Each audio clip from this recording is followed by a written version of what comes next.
लावा बघा, आपल्या डोक्याला हात लावायला आणि या दगडाला हात लावा, आपलं डोकं जास्त गरम झालं याच्यापेक्षा, कारण की हा कातळातला दगड आहे ना, पाण्यातला, थंडावा असतो याला.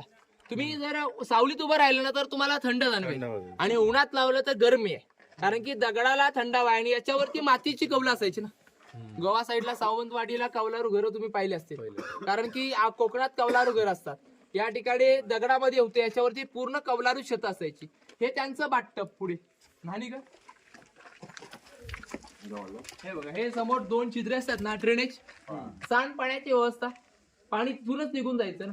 कल्पना करा, आज कोकणात पाऊस एवढा पडतो, तुम्ही आता आलाय ना तर एकदा पावसाळी या किल्ल्यावर, ते पण धुक्यात यायचं, पूर्ण धुकं असतं किल्ल्याला, म्हणजे थोडक्यात जणू स्वर्गात गेल्यासारखं तुम्हाला वाटेल, असं धुकं असतं, पुढचा माणूस दिसत नाही. मी ते बोलते तर तुम्हाला मी दिसणार नाही, एवढं धुकं असतं.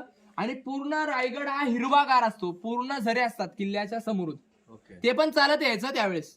जर आलात ना कधी पावसाळी, नवरात्रमध्ये, नोव्हेंबरमध्ये किंवा तुम्ही ऑक्टोबरमध्ये आलात तरी तुम्हाला ते वातावरण चांगलं पाहायला मिळेल. पूर्ण इकडे सगळीकडे फुलं असतात, सगळे नॅचरल फुलं येतात डोंगरांना. या ते आपल्याला बघायचं असेल तर पावसाळी यायचं, आणि त्यावेळेस थकवा जाणवत नाही. आता आपण किचन पाहूया, स्वयंपाक.